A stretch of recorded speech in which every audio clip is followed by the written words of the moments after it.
묵도하심으로써 수요 기도에 시작하겠습니다.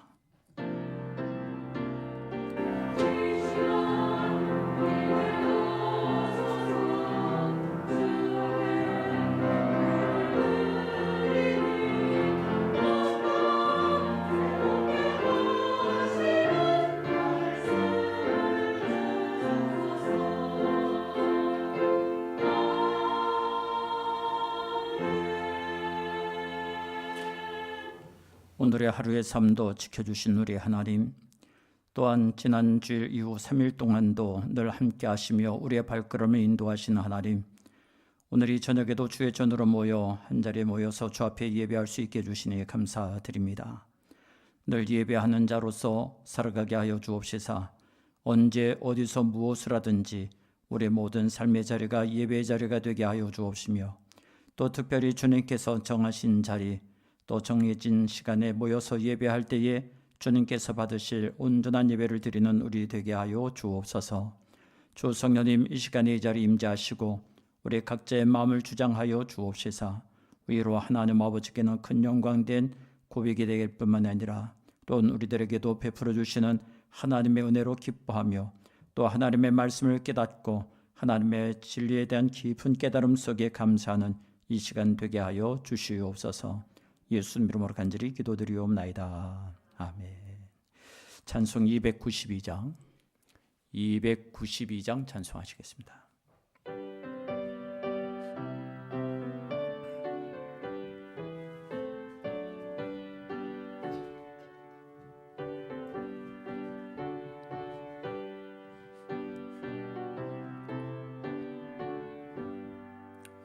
주 없이 살 수 없네 죄인의 구주요, 그 귀한 보배 피로 날 구속하소서.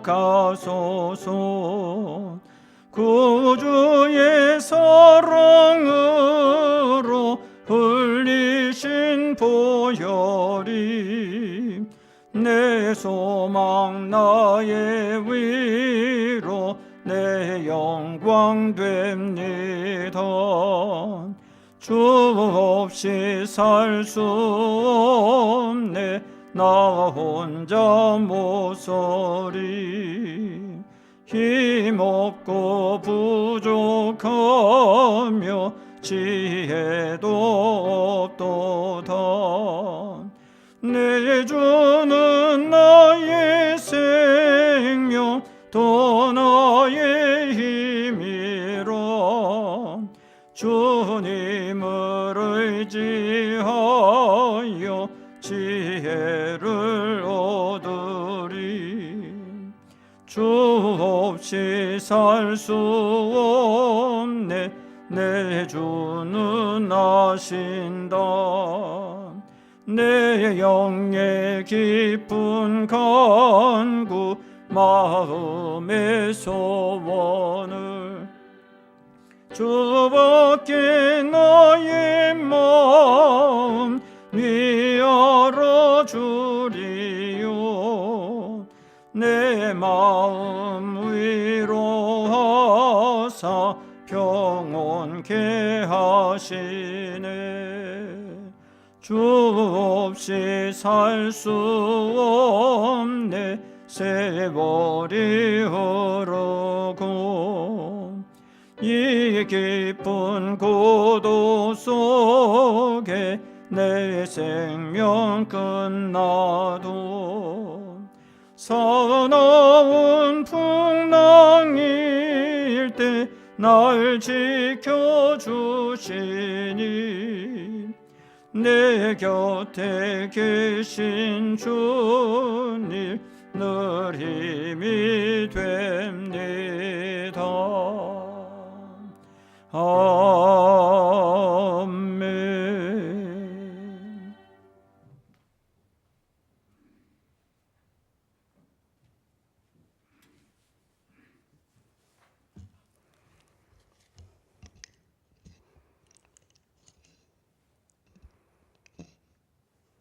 부활과 생명이신 아버지 하나님, 오늘도 지난 3일 동안 보살펴 주신 은혜에 감사와 찬양을 올려드립니다. 이제 2020년도 몇 시간 남지 않은 이 시간, 저희를 주님 전에 불러주시고 예배자로 세워주심을 감사드립니다. 올해는 코로나19로 인하여 주님 앞에 맘 놓고 모여서 기도하고 찬양할 수가 없었습니다. 이 모든 것이 얼마나 소중한가를 깨닫고 알게 하여 주옵소서. 주님의 섭리가 무엇인가를 알게 하시고 하루속히 모든 것이 정상으로 돌아가 주님의 전에서 마음 편히 기도하고 찬양하며 교우들과 교제할 수 있게 하는 시간이 빨리 오게 하여 주옵소서.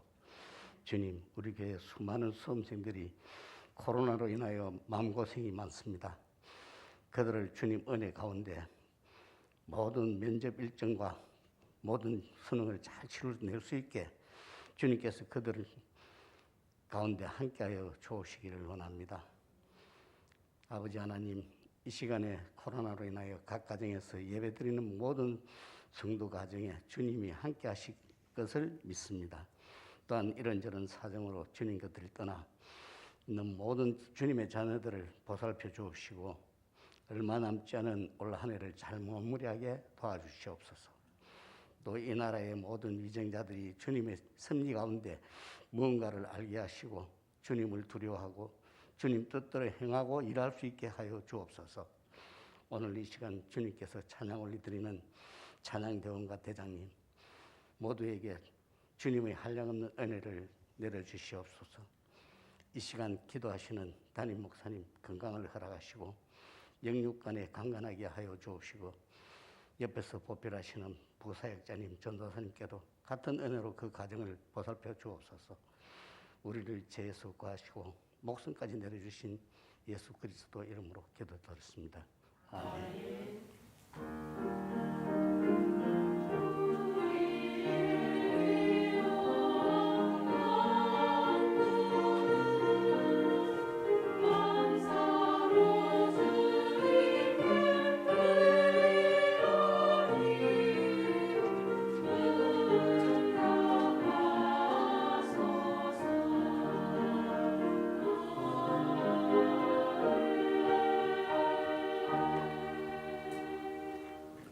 예, 오늘 함께 나누실 말씀, 우리 주보에는 사도행전의 말씀이 기록되어 있지만 이 주보가 지난주 수요일 이전에 제작이 됐습니다. 그래서 지난주 수요일 날 우리가 그 공부를 하다가 중간에 멈췄기 때문에 다시 마태복음 16장 13절부터 17절까지의 말씀을 함께 나누시겠습니다.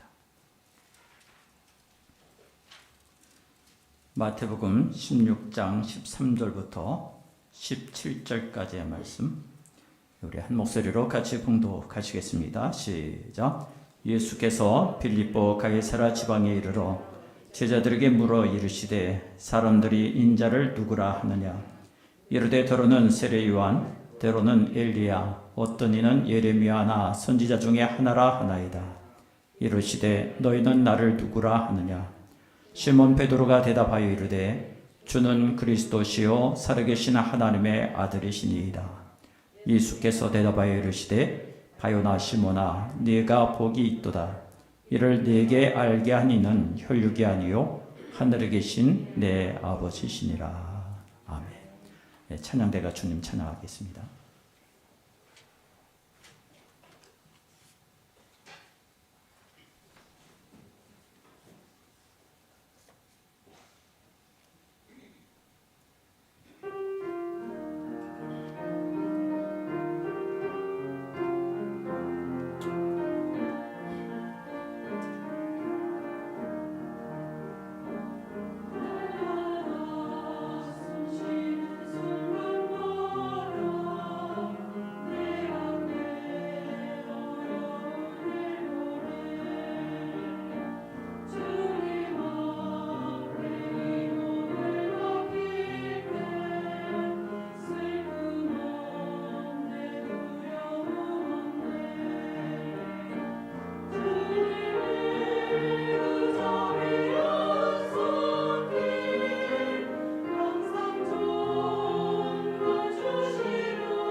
아멘. 우리 하나님 앞에 감사의 박수 드립니다. 예, 우리 가까이 계신 분들과 인사 나누시겠습니다. 반갑습니다. 예, 잘 오셨습니다. 늘 평안하시고 행복하시길 바랍니다. 혹시 이 교재 갖고 계신가요?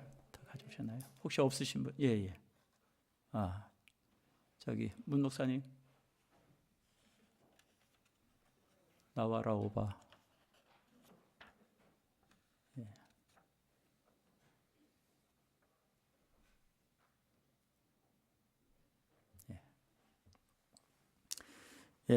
우리가 지난 시간에 일과를 같이 나누면서 이제 잠깐 좀 복습을 하겠는데, 일반 종교론을 얘기하는 그 학자들이 이 종교 개론에 대해서 말할 때에 종교 그러면 네 가지 요소가 있어야 된다 그랬죠.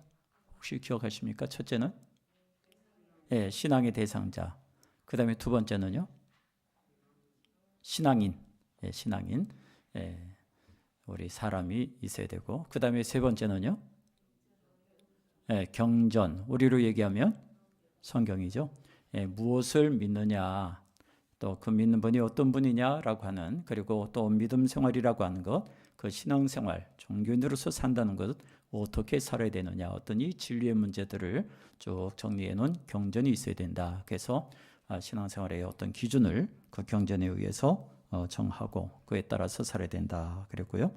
그 다음에 네 번째는 의식이죠. 그래서 종교로서 또 종교인으로서 어떤 의식을, 어떤 제사 의식을 통해서 그 신앙의 대상자를 섬기느냐라고 하는 이런 내용들 네 가지가 있어야 된다. 그렇게 말씀을 같이 나눴습니다. 자, 그러면서 우리들에게 있어서 가장 중요한 신앙의 대상자 하나님을 말할 때에 하나님은 삼위일체 하나님이시다. 삼위일체 하나님, 성부, 성자, 성령 하나님 이럴 때에 그 중에 한 위가 되시는 예수 그리스도, 성자. 과연 그 성자 되시는 예수 그리스도는 어떤 분이시냐라고 하는 내용 우리가 알아야 된다. 그렇게 말씀을 같이 나누면서 우리가 지난 시간에는 예수님의 두 성이 있어요. 하나님의 그 신성이 있고, 그런가 하면 한 인간으로 오셨기에 온전한 인간으로서의 인성이 있으신 분이다라고 말씀을 같이 나누면서 지난 시간에는 예수님의 인성에 대하여 같이 말씀을 나누었습니다. 그러면서 예수님께서 이 땅에 한 인간으로 오셨을 때에 그 태어나신 날이 있었고, 또 우리가 고향이 있는 것처럼 예수님에게도 고향인 베들레헴이 고향이었었고, 또 그런가 하면 또 한 인간으로서 태어나셔서 성인이 되시기까지 그 지혜와 키가 점점 자라가는, 성장하는 그런 모습이 바로 우리 인간으로서의 또 같은 모습이었고, 그런가 하면 예수님께서도 한 인간으로서 시장하실 때, 줄이실 때가 있었는가 하면 피곤을 느끼기도 하시고, 또 그래서 너무 피곤한 나머지 주무시기도 하시고, 또 그런가 하면 슬픔도 하셔서 슬플 때 눈물도 흘리시는 분이셨다. 하지만 한 인간으로 오셨지만 보통 다른 사람들과 다른 점은 바로 죄가 없으신 분이었고, 죄가 없으셨기에 그 누구도 예수님에게서 죄를 찾지 못했다라고 하는 말씀을 같이 나누었죠. 자, 오늘은 계속해서 이 땅에 오신 예수님의 그 신성, 하나님의 성품에 대하여 같이 말씀을 나누고자 합니다. 지난 시간에도 잠깐 언급을 했습니다마는 어떤 사람들은 예수 그러면은 한 위대한 위인이라 그렇게 말하기도 하고, 또 어떤 사람들은 종교, 특히 기독교의 창시자다 그렇게 말하기도 하고, 또 심지어는 어떤 사전에서는 기독교의 교주다 그렇게 설명한 사전도 있다 그렇게 말씀을 드렸어요. 그러나 예수님은 당신 자신을 가리켜 누구라고 얘기하셨느냐? 바로 하나님 당신 자신이시다라고 말씀을 하셨죠. 자, 여러분, 이것은 굉장히 중요한 내용입니다. 예수 그리스도는 곧 하나님이시다라고 하는 것이 굉장히 중요한 것인데, 만약에 일반 다른 사람들 사전에서 얘기하듯이 어떤 위인, 한 인간으로서 위인, 또 어느 한 인간으로서의 기독교의 창시자, 뭐 또 하나는 신앙의 대상자로서의 한 사람, 이렇게 생각한다면 사실은 신앙의 대상자로서는 굉장히 불완전하죠. 왜냐하면 이 세상에는 아무리 완전한 사람이라 할지라도 100% 완전할 수 없기 때문입니다. 다 유한한 존재이고 연약한 존재이기에 신앙의 대상이 될 수 없는 것이죠. 지금 북한에서는 김정은을 신앙의 대상자로 삼고 있습니다. 그 이전에는 김정일, 그리고 그 이전에는 김일성을 숭배의 대상으로 삼고 그렇게 살아왔죠. 그런가 하면 지금도 우리 주변에서는 많은 이단들이 있는데 그 이단들의 특징 중에 하나는 그 이단의 교주들을 신앙의 대상으로 삼고 있다는 것입니다. 지금 신천지가 큰 문제이기도 합니다만은 신천지에서는 이만희 씨를 신앙의 대상자로 삼죠. 그리고 신앙의 대상으로 삼을 때에 늙지 않는다, 죽지 않는다라고 하는 것을 많이 가르쳐 줬는데 사실은 늙었고 그리고 죽음을 얼마 앞두고 있지 않은 이런 상황이라고 하는 것이죠. 이 세상에서는 어떤 그 인간도 신앙의 대상이 될 수 없다라는 것입니다. 그렇기 때문에 만약에 예수님이 하나님이다, 하나님으로서의 그 어떤 신성을 갖고 있지 못하다 그런다면 우리는 예수 그리스도를 믿음의 대상자로 삼을 수 없는 거죠. 대상이 되지 못한다는 것입니다. 그런데 이사야 선지자는 예수님께서 이 땅에 태어나시기 전 750여 년 전부터 이 땅에 오실 그 예수 그리스도가 어떤 분이시냐라고 하는 것을 말했었는데요. 이사야 9장 6절에 보시면은 그의 이름은 기묘자라 모사라, 그 다음에 보면은 전능하신 하나님이라, 영존하시는 아버지라, 평강의 왕이라 할 것임이라, 그렇게 말하고 있습니다. 자, 여러분, 좀 전에도 말씀을 드렸습니다마는 예수님께서 단지 우리와 똑같은 한 인간에 불과하다면 신앙의 대상이 될 수 없을 뿐만 아니라 나는 하나님과 동일하다, 하나님이 곧 나다, 내가 곧 하나님이다, 아버지와 나는 하나다라고 말씀하셨던 그 말씀은 거짓에 불과해요. 그래서 신앙의 대상이 아닌 도리어 사기꾼에 불과할 것이죠. 그러나 분명히 이사야가 예언했고 말한 대로 우리 예수 그리스도는 전능하신 하나님, 영존하신 아버지, 평강의 왕으로 이 세상에 오셨다는 것입니다. 자, 우리 10번 문제를 보시면요. 10번 문제를 보시면 히브리서 1장 8절에서 하나님 아버지께서 자기 아들 예수 그리스도에 대하여 말씀하실 때 예수님을 어떻게 부르셨는가 그랬습니다. 자, 앞에 화면을 보시면서 히브리서 1장 8절 말씀 같이 읽을까요? 시작.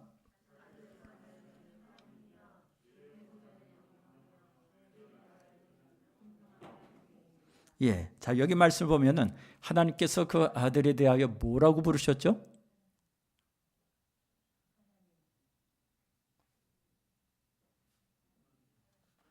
뭐라고 부르셨습니까? 그래요.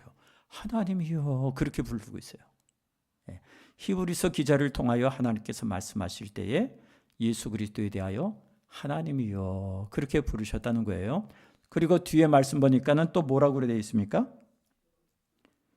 주의 보좌, 주의 보좌는 영영하며 주의 나라의 균은 공평한 균이다. 주라고 부르고 있어요. 자, 여기서 주라고 하는 말은 영어로 말하면 로드라고 하는 말이고요. 그 로드라고 하는 말은 그 무슨 뜻이냐면 주인, 주, 곧 왕을 의미할 때 이 로드, 주라고 하는 말을 썼다는 겁니다. 자, 우리 11번 문제도 한번 보실까요? 11번 문제. 요한복음 5장 23절에서 그리스도께서는 자신이 누구와 똑같은 공경을 받으실 분이라고 우리에게 가르쳐 주셨느냐라고 하는 것입니다. 자, 요한복음 5장 23절 말씀 같이 보실까요? 시작. 이는 모든 사람으로 아버지를 공경하는 것 같이 아들을 공경하게 하려 하심이라. 아들을 공경하지 아니하는 자는 그를 보내신 아버지도 공경하지 아니하느니라. 자, 가로 안에 무슨 글이 들어가야 될까요? 누구와 똑같은 공경을 받으실 분이십니까? 아버지. 아버지가 그 누굽니까? 하나님이시죠. 자, 그런데 그 앞에 말씀을 보면은 이는 모든 사람으로 아버지를 공경하는 것 같이 그랬습니다. 모든 사람. 여기서 얘기하는 모든 사람이란 누구로 얘기할까요?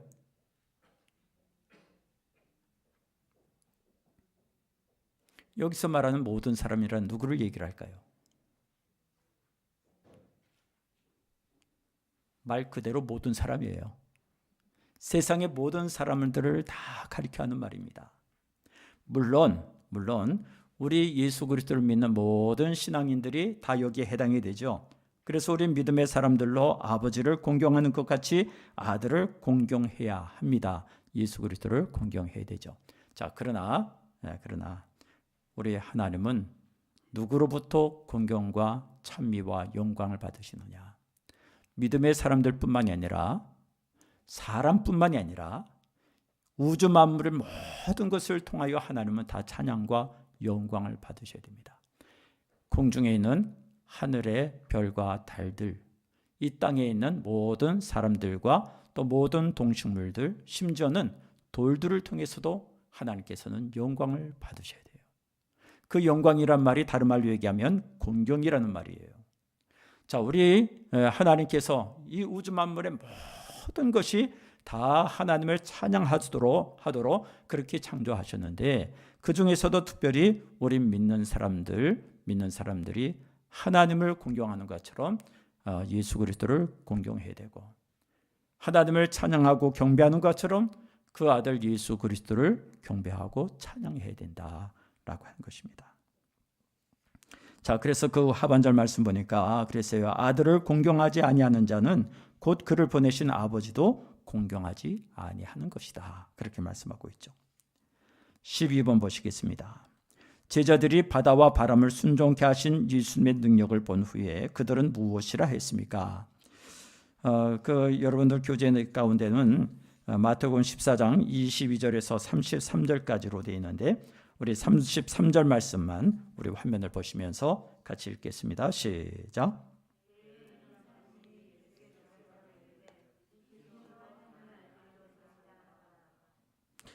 자, 이 말씀은 언제 있었던 사건이냐면 오병이어의 기적을 행하시고 난 다음에 사람들이 예수님을 억지로 잡아 왕으로 삼고자 했거든요.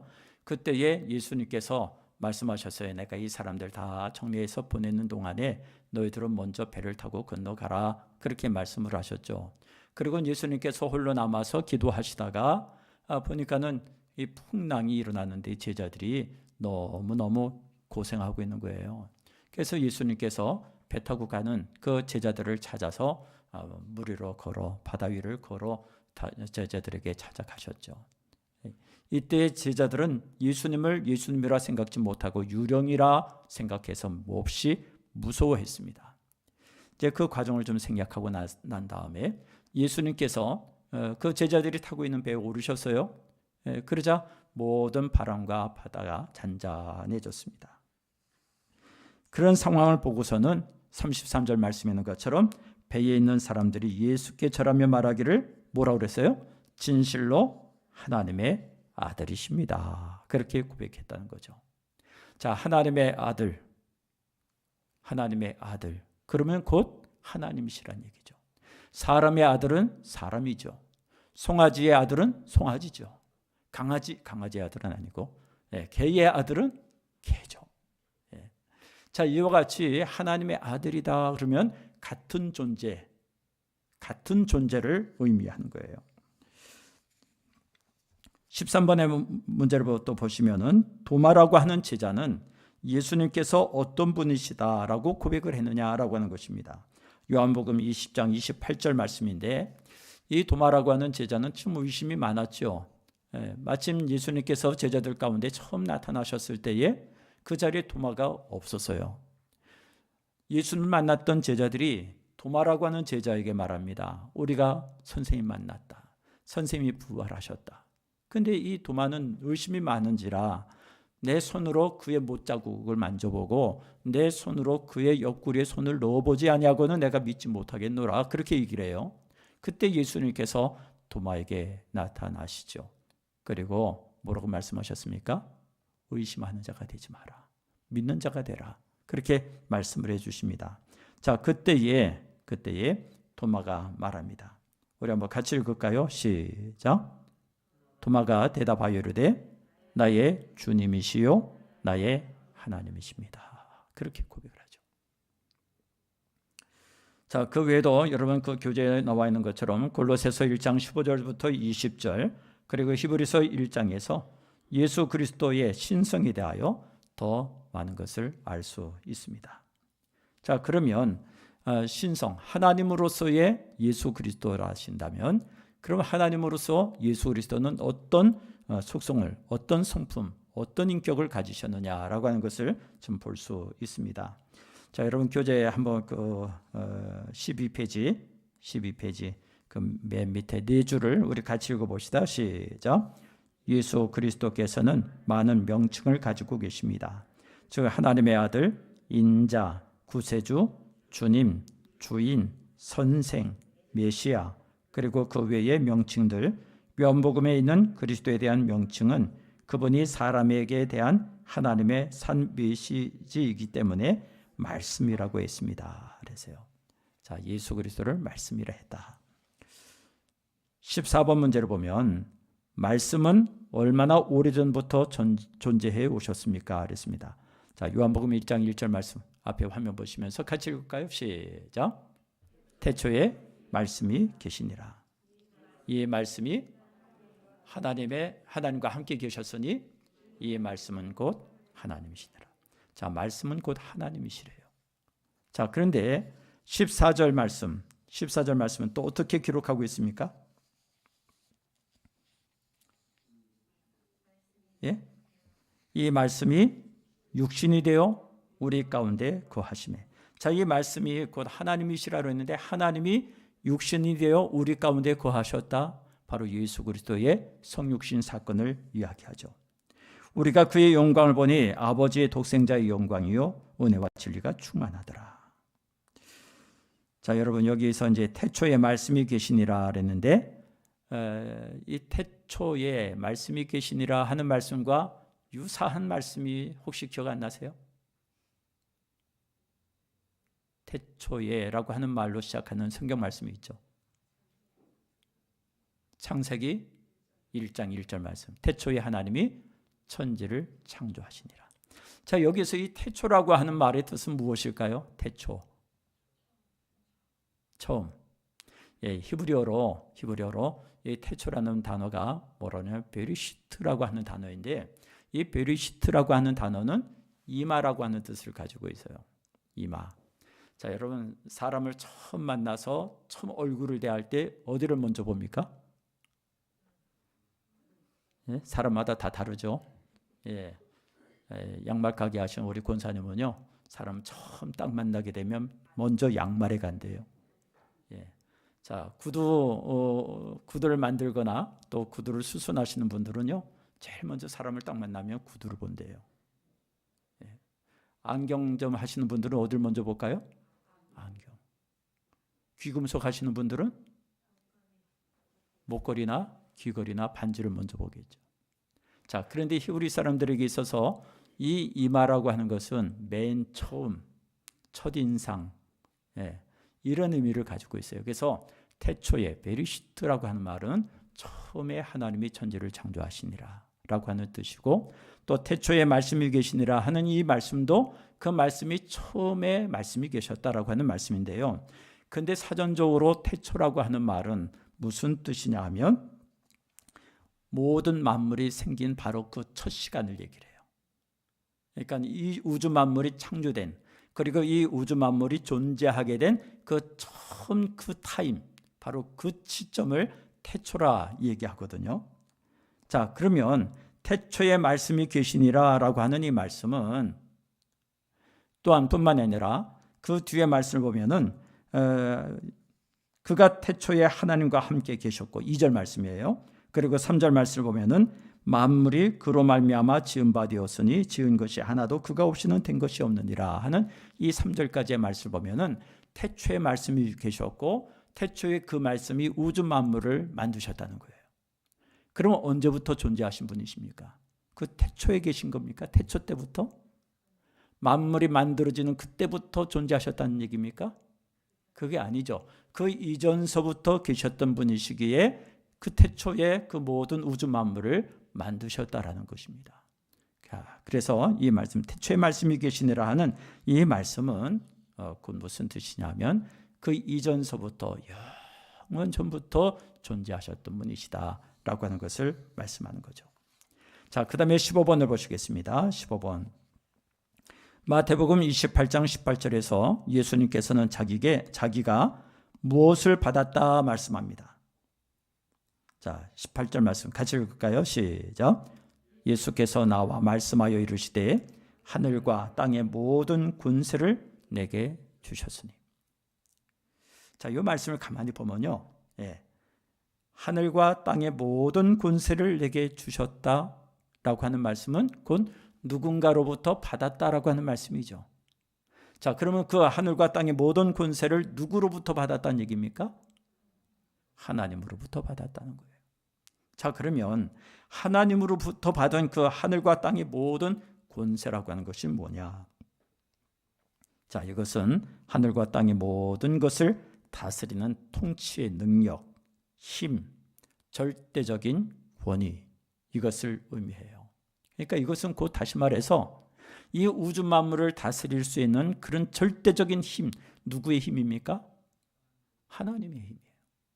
창조주 하나님이 가지시고 계시는 그 힘이고 능력이거든요. 그것을 하나님께로부터 받았다는 겁니다. 그러나 또 여기서 받았다라고 하는 것은 옛다 받아라 해서 받는 그것을 의미하는 것이 아니라 공유했다라고 하는 의미를 또 가지고 있어요. 그러니까 성부 하나님과 성자 하나님, 그 우주 만물에 대한 통치의 능력을 같이 공유하고 계신다라고 하는 것을 의미하는 것입니다. 자, 16번 문제를 보실까요? 예수님께서는 다음 것들을 복종시키는 능력을 보여주셨습니다. 이 앞에서 얘기했던 하늘과 땅의 모든 권세, 다스리시는 그 통치의 능력을 이제 구체적으로 몇 가지를 살펴볼 텐데, 마태복음 8장 23절에서 27절 말씀 제가 한번 읽어드리죠. 이 말씀은 예수님께서 이제 여러 가지 비유를 말씀하시고는 배를 타고 건너가십니다. 가다라 지방으로 건너가셔요. 그때 있었던 이야기인데, 배에 오르심에 제자들이 따랐더니 바다에 큰 놀이 일어나 배가 물결에 덮이게 되었으되 예수께서는 주무시는지라. 그 제자들이 나와 깨우며 이르되 주여 구원하소서, 우리가 죽겠나이다.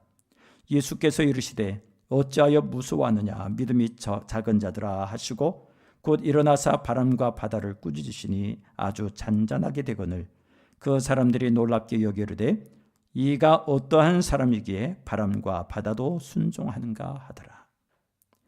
자, 오늘 이 말씀에서 예수님께서는 무엇을 복종시키셨어요?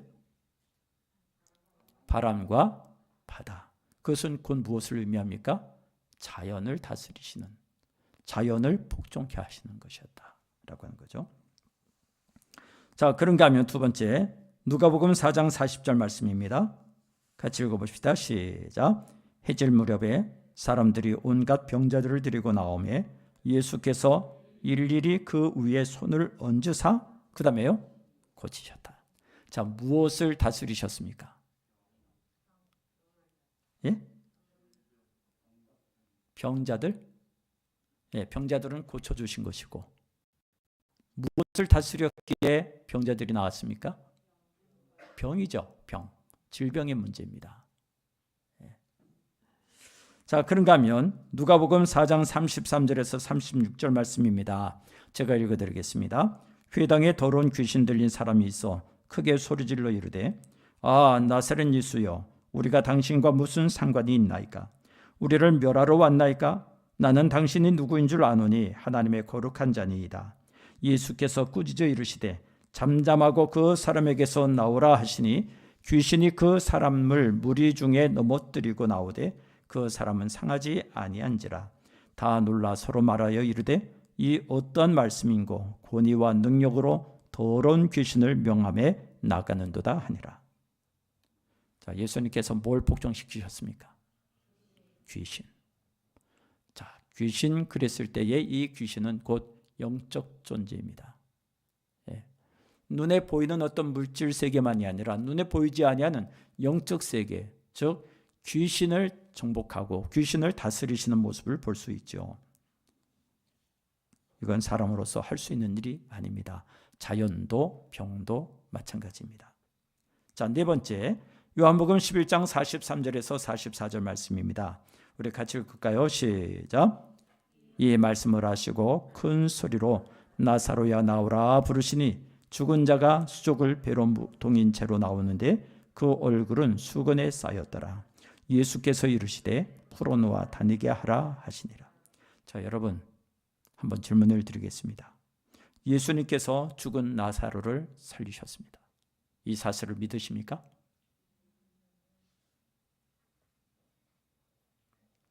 죽은 자를 살리셨습니다. 믿으십니까? 이걸 믿지 못하면요, 예수님께서 바람과 바다를 꾸짖어 복종시키셨던 것도 믿지 못할 일이고, 모든 질병, 모든 병자들을 고치셨다 하는 것도 믿지 못할 일이고, 귀신을 내쫓으셨다라고 하는 것도 믿지 못할 일입니다. 그렇지 않습니까? 자, 예수님께서 죽은 나사로를 살리셨대요. 그건 무엇을 복종시킨 겁니까? 죽음의 문제, 생명의 문제를 다스리시고 복종시키셨던 겁니다. 그래서 우리가 뭐라고 얘기합니까? 우리 주님은 생명의 주라, 그렇게 말씀해요. 산 자도 죽이실 수 있는 분이시고 죽은 자도 살리실 수 있는 분이다. 생명의 주가 되시는 예수 그리스도, 우리는 분명한 믿음이 있어야죠. 바로 생명을 주관하시는 분이시다라고 하는 것입니다. 17번 보시겠습니다. 17번 보시면은 마가복음 2장 3절에서 12절에서 예수님께서 중풍병자를 고치시는 자신의 능력을 나타내시며 또한 어떤 권세를 주장하셨다 그랬어요. 5절 말씀 보실까요? 5절 말씀 같이 앞에 화면을 보시면서 같이 읽어봅시다. 시작. 예수께서 그들의 믿음을 보시고 중풍병자에게 이르시되 작은 자야 네 죄의 사함을 받았느니라. 네 죄의 사함을 받았느니라. 자, 무엇을 주관하십니까? 죄의 문제를 주관하시는 거예요. 세상의 그 누구도 죄의 문제를 주관할 수 없습니다. 하나의 예를 들어볼게요. 판사가 법정에서 피고인을 신문하고 그리고는 이제 선고하죠. 선고할 때 무죄, 그럼 그 사람이 무죄가 되는 거예요. 잘 생각해 보시는데 역사적으로 많은 경우에 판사들이 무죄 그랬지만 실제로는 죄인인 경우가 많이 있었어요. 또 반대로 유죄, 그래서 징역 20년, 10년 이렇게 언도했지만 나중에 보니까는 진범은 따로 있었어요. 사람은 그렇습니다. 죄의 문제를 정확하게 판단한다고 내리지만 실수할 때가 많이 있어요. 그런가 하면 자, 징역 20년 해서 형벌을 내렸어요. 20년 살고 나왔습니다. 법적으로는 죄가 있습니까? 없습니까? 법적으로 20년 형을 받고 20년 살다 나왔어요. 그런 죄가 법적으로 있습니까? 없습니까? 없는 거예요. 왜? 죄의 값을 치렀기 때문에. 그런데 엄밀하게 따져보면 그 죄의 대가를 20년 치렀다고 해서 그 죄가 정말 없어지는 겁니까? 그 사건, 그 범죄의 사실은 없어지질 않아요. 그러니까 많은 경우에 그런 사람들이 있어요. 형을 살고 나왔어요. 나왔음에도 불구하고 과거에 자기가 잘못했던 일에 대한 죄책감이 사라지지 않아서 그것 때문에 굉장히 몸살을 앓는 사람들이 많이 있습니다. 결국 이 죄의 문제는 어떤 사람의 힘으로 사함을 받을 수 있는 것이 아니다라고 하는 거죠.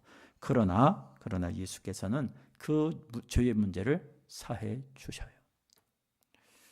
여러분, 그 죄를 도말하신다라고 하는 말씀이 있어요. 죄를 도말한다. 그 도말한다고 한 말의 뜻이 뭐냐 하면, 예전에 좀 설명을 드렸습니다만은 우리 아기 엄마들이 이제 이렇게 아기를 키우면서 이제 기저귀를 채우죠. 기저귀를 채우고 그리고 시시때때로 그 기저귀를 갈아줍니다. 갈아주죠. 자, 그러면 이 아기가 차고 있던 그 기저귀, 뭐 소변을 봤든지 대변을 봤다든지, 그래서 기저귀를 갈아줬어요. 그런 그 기저귀를 기념으로 계속 보관해 두는 사람이 있습니까? 아니면 그 기저귀를 보면서 아이고 이 귀한 것 내다 버리긴 하지만 아까워하는 사람이 있습니까? 전혀 그렇지 않죠. 그 기저귀를 꽁꽁 매가지고 싸가지고 그리고서는 갖다 내버리는데요.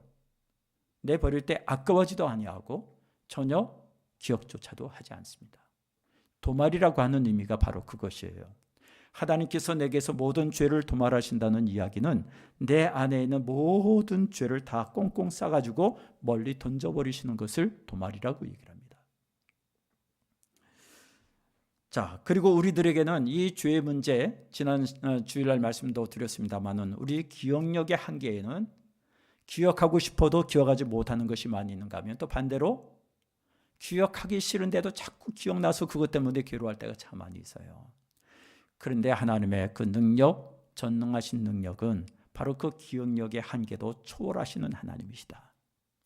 그래서 하나님께서 내가 이것은 반드시 기억할 것이다 그런다면 절대로 잊지 아니하시는 하나님이신 동시에 내가 이것은 잊어버리리라 말씀하시며 깨끗하게 잊어버리시는 하나님이시다라는 거죠. 자, 이 죄 사함의 권세라고 하는 것은 바로 하나님 앞에서 죄를 도말하시고 내가 기억조차도 하지 아니하리라 말씀하신 대로 죄의 문제를 아주 깨끗하게 해결해 주시는 그런 권세를 이야기를 해요. 예수님께서 말씀하실 때에 작은 자야 내 죄 사함을 받으니라 이렇게 말씀하시니까 그 주변에 있던 서기관 바리새인들이 뭐라고 얘기하냐면 참남하도다. 오직 하나님만이 죄의 문제를 해결하실 수 있는데, 죄를 사하실 수 있는데 어찌 저자가 죄의 문제를 해결한다고 죄의 사함에 대하여 이야기를 하느냐, 그렇게 이야기를 합니다. 자, 그때 예수님께서 이런 말씀을 하시죠. 내가 한번 질문을 하겠는데 죄 사함을 받았다라고 하는 말과 일어나 이 침상을 가지고 걸어가라 하는 말 중에 어떤 말이 더 쉽겠느냐? 예? 무엇이죠? 이 바리새인들이 자기들 생각에는 죄 사함의 문제는 우리 차원의 문제가 아니라 하나님 차원의 문제다, 그렇게 생각을 해서요. 그런데 이 병을 고치는 것, 특히 중풍병자를 고치는 것, 이건 눈에 보이는 일 아닙니까? 눈에 안 보이는 죄의 문제는 쉽게 말할 수 있다는 거예요. 그러나 눈에 보이는 이 중풍병자가 일어나서 고침받고 자기 상을 들고 걸어가는 것은 눈에서 목격이 되는 일이니까, 증명이 되는 일이니까 이게 더 어려운 일이라는 거죠. 그러니까 예수님의 이 말씀의 의미는 뭐냐 하면 병 고치는 일이 죄 사한다라고 하는 말보다 더 쉽다는 거예요. 더 어렵다는 거예요. 그런데 예수님께서는 이 병자를 고쳐주심으로 더 어렵다고 생각하는 이 병의 문제 고쳐주실 뿐만이 아니라 그 죄 사함의 문제도 이렇게 쉽게 내가 해결할 수 있는 자다라고 하는 것을 보여주시는 그런 증거죠. 그렇기 때문에 마가복음 2장 12절 맨 마지막에 보면요, 이런 말씀이 있어요. 그가 일어났고 상을 가지고 모든 사람 앞에서 나가거늘 그들이 다 놀라 하나님께 영광을 돌리며 이르되 우리가 이런 일을 도무지 보지 못하였다, 그렇게 고백한 것을 볼 수 있습니다. 자, 그 다음에 18번 문제를 보실까요? 18번 문제. 요한복음 10장 10절 말씀을 우리 앞에 화면 보시면서 같이 읽겠습니다. 시작. 도둑이 오는 것은 도둑질하고 죽이고 멸망시키려는 것뿐이요 내가 온 것은 양으로 생명을 얻게 하고 더 풍성히 얻게 하려는 것이다. 자, 그리스도께서 오신 이유 중에 하나는 무엇입니까? 예? 생명을 얻게 하는 거죠. 생명을 얻게 하는 것입니다. 자, 근데 여기에서 얘기하는 생명이라고 하는 것은 앞에서 나사로를 죽은 자 가운데서 다시 살게 하신 어떤 육체의 생명, 육체의 목숨의 의미가 아니라 여기에서 생명이라고 하는 것은 바로 영적인 생명, 이것은 곧 영원한 생명인데 이 생명은 곧 무엇이냐? 하나님께서 아담과 하와를 처음 에덴 동산에 창조하실 때 생명으로 창조하셨죠. 살아있는 영적 존재로 창조하셨어요. 그런데 아담과 하와가 범죄함으로 그 생명을 잃어버린 거예요.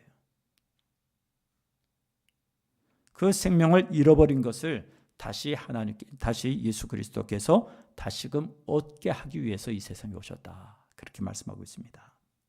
이것은 곧 구원이고 궁극적으로는 하나님 나라에서 에덴 동산에서의 처음 생명을 누렸던 것처럼 그 하나님 나라에서 그 영원한 생명을 누리는 것을 이야기합니다. 그래서 예수님께서 이 땅에 오신 이유 중에 하나는 물론 우리 육체의 목숨도 살려주실 수 있겠지만 그러나 그보다 더 중요한 궁극적인 목적은 우리로 하여금 영원한 생명, 잃어버렸던 그 영원한 생명을 다시 되찾게 해주시는 것이었다라고 하는 거죠. 자, 이게 누가 할 수 있는 것이냐? 하나님만이 하실 수 있는 일이다라고 하는 거죠. 자, 그 다음에 19번 보겠습니다. 19번. 요한복음 5장 21절 말씀 보면은 이런 말씀이 있습니다. 또 우리 같이 읽겠습니다. 시작. 아버지께서 죽은 자들을 일으켜 살리심같이 아들도 자기가 원하는 자들을 살리시느니라. 자, 우리 가로 안에 예수님께서는 누구에게 생명을 주시는 권세를 가지고 있습니까? 죽은 자. 자, 여기 죽은 자란 물론 앞에서 설명드렸던 것처럼 육체의 죽음을 경험한 사람들, 육체적으로 죽은 자도 해당이 되겠습니다만은 무엇보다도 여기서 강조하는 것은 여기서 죽은 자란 바로 영적으로 죽은 자를 이야기를 해요. 하나님 아버지께서 죽은 자들을 일으켜 살리셔서요, 부활을 경험케 하신 거죠. 예수 그리스도를 살리셨습니다. 그와 같이 아들도 자기가 원하는 자들을 살리신다 그랬습니다. 자, 여기 이 말씀은 심판주로 오셔서 죽은 자들을 일으켜 세우시는데, 일으켜 세우실 때에 죄를 사하고 생명을 주시는 생명의 부활로 다시 살게 하시는 능력이, 그 권세가 우리 주님께 있다라고 하는 말씀입니다. 자, 마지막 20번 문제입니다. 사람들이 이 생명을 받지 못하는 이유, 곧 영원한 생명, 영생을 얻지 못하는 이유가 무엇이냐라고 하는 것입니다. 요한복음 5장 40절 말씀 같이 읽겠습니다. 시작. 그러나 너희가 영생을 얻기 위하여 내게 오기를 원하지 아니하노도다. 자, 영생을 왜 얻지 못하죠? 예수님께 오지 않기 때문에. 자, 근데 여러분, 예수님 당시 때 예수님에게로 나온 사람들이 얼마나 많은데요? 수없이 많은 무리들이 예수님을 항상 따라다녔잖아요. 그럼 그들이 다 구원을 얻었다는 얘기입니까? 예수님께서 이것저것을 다 다니시면서 말씀 전하시고 예수님께서 사역하실 때에 그럼에도 불구하고 예수님께로 나오지 않은 사람들이기에 그들은 영생을 얻지 못했다. 그런 말씀인가요? 그런 말씀이 아닙니다.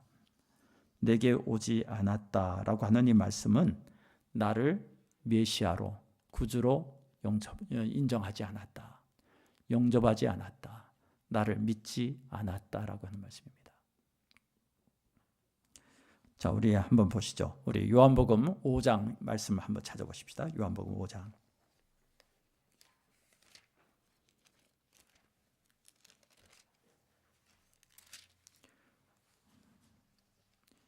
자, 요한복음 5장 24절. 같이 읽겠습니다. 시작. 내가 진실로 진실로 너희에게 이르노니 내 말을 듣고 또 나 보내신 이를 믿는 자는 영생을 얻었고 심판에 이르지 아니하나니 사망에서 생명으로 옮겼느니라. 그랬죠? 자, 내 말을 듣고, 그래서 내 말을 듣는다라고 하는 이야기는 단지 그냥 귀로 들려오기 때문에 듣는 얘기가 아니라 그 말씀을 내게 하시는 말씀으로 내가 듣는다. 내게 하시는 말씀으로 내가 인정한다. 그래서 그 말씀을 내 말씀으로 받아들이고 그 말씀에 순종한다라고 하는 말씀이죠. 그 예수 그리스도를 인격적으로 영접하고 믿는 사람들을 이야기합니다. 자, 그들에게는 생명을 주신다 그랬어요. 생명을 얻었고 그랬어요. 그러나 그 반대로 예수 그리스도의 말씀을 듣지 않는 사람들, 말씀을 들으면서도 믿지 아니하고 인정하지 아니하는 사람들, 그 사람들은 생명을 얻지 못한다라고 하는 말씀이죠.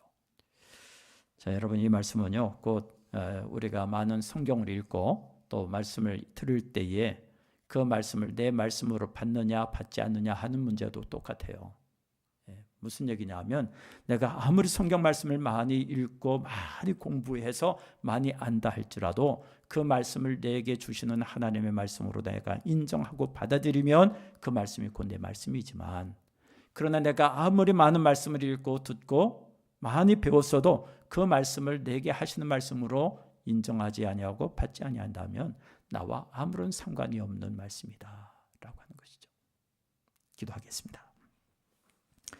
하나님, 우리를 위하여 이 땅에 오신 예수 그리스도, 한 인간의 육신의 몸을 입고 오셨지만 하나님으로서 이 땅에 오셨음을 저희들이 또 다시 한번 확인하게 됩니다.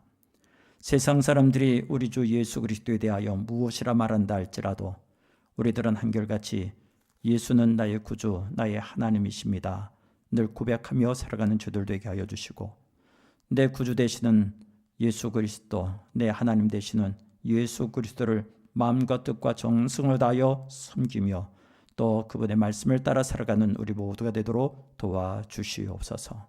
예수님 이름으로 간절히 기도드리옵나이다. 아멘. 찬송하시겠습니다. 146장입니다.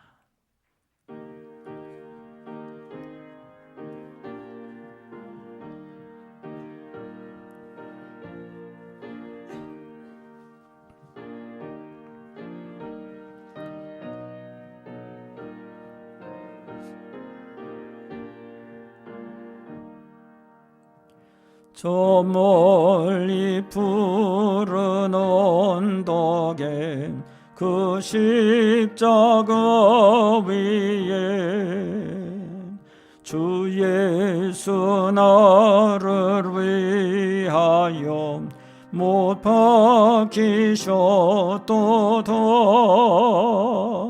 그 귀한 주의 사랑이 날 구원하시니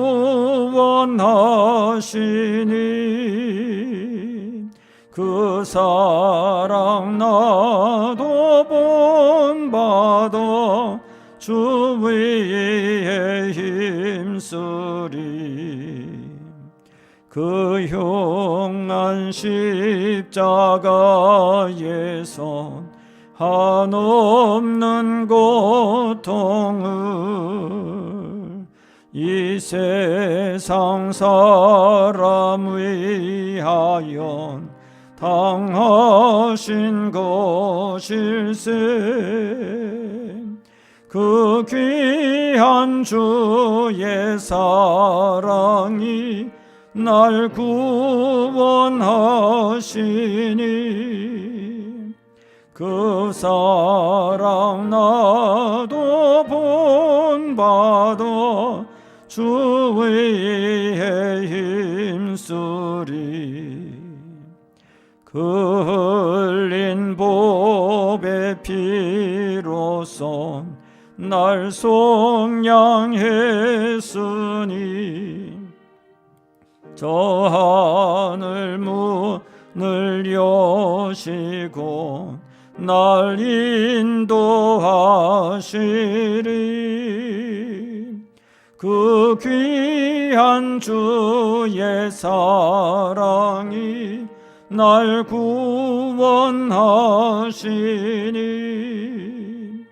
그 사랑 나도 본받아 주 위에 힘쓰리. 아멘. 지난 몇 주 동안에는 이 아래에서 마스크 끼고 했거든요. 그랬더니 지난 수요일 날 마치고 나서 이렇게 확인이 돼서요. 뭐냐면 마스크 끼고 마이크 대고 했지만 이 마스크 때문에 소리가 분명하게 안 들린대요. 그래가지고 무슨 말인지 하나도 못 알아들었다고 그런 말씀을 하셔서 저 이렇게 마스크 벗고 좀 말씀을 드리면 인터넷으로 또는 영상으로 예배 드리시는 분들이 좀 잘 명확하게 알아들으실 수 있겠다 해서 위에서 인도를 했습니다. 내일 우리 순구영신 예배 드리는 날인데 뭐 아시는 것처럼 우리 사회적 거리 2.5단계이기 때문에 비대면으로 영상으로 예배를 하게 됩니다. 오후 11시부터 실시간으로 영상 예배 드리니까 그렇게 참고해 주시기를 바라고요.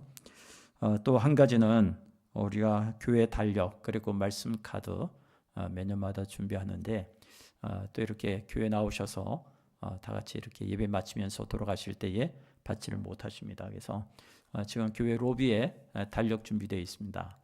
그래서 교회에 나오실 기회가 있을 때에 나오셔서 필요하신 대로 하나씩 가져가시면 되겠고요. 또 이번에도 성경 말씀 카드 준비했습니다. 역시 로비에 같이 비치되어 있습니다. 이렇게 말씀 카드 막 이렇게 골라서 가져가지 마시고 그 중에 하나 딱 말씀 뽑기니까 그리고 내게 주신 기도의 제목이라 생각해서 그렇게 하나 딱 골라서 가져가셔서 기도 제목으로 삼을 수 있게 되기를 바랍니다. 드린 예물을 위해서 기도하고 주기도문으로 마치겠습니다. 하나님 아버지 고맙습니다. 오늘도 우리들에게 생명을 주시며 건강을 주시고 삶의 터전을 허락해 주셔서 열심히 하루를 살아낼 수 있게 해주셨고 또 이 저녁에도 주님 주신 은혜를 기억하며 주님의 은혜를 사모하며 또 주님을 사랑하는 마음에 예배의 제단을 쌓게 해주신 것 감사드립니다. 하나님 앞에 예배 드릴 수 있는 기회가 언제나 내게 펼쳐져 있다는 사실을 버리게 하여 주시고 지금 이 시간이 내게 주어진 마지막 시간일 수도 있다는 사실을 분명히 알아 내게 주어진 예배의 기회를 절대로 놓치지 않게 하여 주옵소서. 주님을 사랑할 수 있는 기회와 그래서 주님을 사랑하고 섬길 수 있는 기회와 주님께서 맡기신 사명의 기회도 언제나 있는 것이 아니라 언젠가는 지나가 버리고 다시 되돌아올 수 없다는 사실을 분명히 알아 내게 주어진 시간에서 내게 주어진 자리에서 내게 주어진 이 기회를 따라 열심히 주님을 사랑하고 섬길 수 있는 우리 모두가 되게 하여 주시옵소서. 이제 2020년도 이틀 남았습니다. 오늘 밤이 지나면 이제 마지막 하루 남았습니다. 참 새같이 빠르게 지나가는 이 시간 속에 우리에게 주어진 모든 기회와 또 모든 여건을 살려 주님 앞에서 복 있는 삶을 살아가게 하여 주옵시며 또 올 한 해도 기도로 마무리 잘하고 또 새로운 한 해를 기대하는 마음에 새로운 일을 행하실 우리 하나님을 기대하면서 시작할 수 있도록 주님 도와주시옵소서. 내일 저녁에 송구 영신 예배도 우리가 영상으로 드려야 됩니다. 원아웃교는 각 가정에서 있지만 영상으로 예배 드릴 때에 하나님을 경험하고 하나님의 주시는 은혜를 나눌 수 있는 복된 시간들이 되도록 도와주시옵소서. 이 저녁에도 주님 앞에 나올 때에 귀한 예물 드립니다. 예물 연락하여 주시고 그 마음과 정성을 받으시며 또 하나님의 한없는 은혜와 은총을 경험하는 복된 삶이 될 수 있도록 복을 내려 주시옵소서. 돌아가는 발걸음 평안하게 하여 주시고 우리 다시 만날 때 기쁨으로 만날 수 있도록 주여 도와주시옵소서. 예수님 이름으로 간절히 기도드리옵나이다. 아멘. 하늘에 계신 우리 아버지, 아버지의 이름을 거룩하게 하시며 아버지의 나라가 오게 하시며 아버지의 뜻이 하늘에서와 같이 땅에서도 이루어지게 하소서. 오늘 우리에게 일용할 양식을 주시고 우리가 우리에게 잘못한 사람을 용서하여 준 것 같이 우리 죄를 용서하여 주시고 우리를 시험에 빠지지 않게 하시고 악에서 구하소서. 나라와 권능과 영광이 영원히 아버지의 것입니다. 아멘.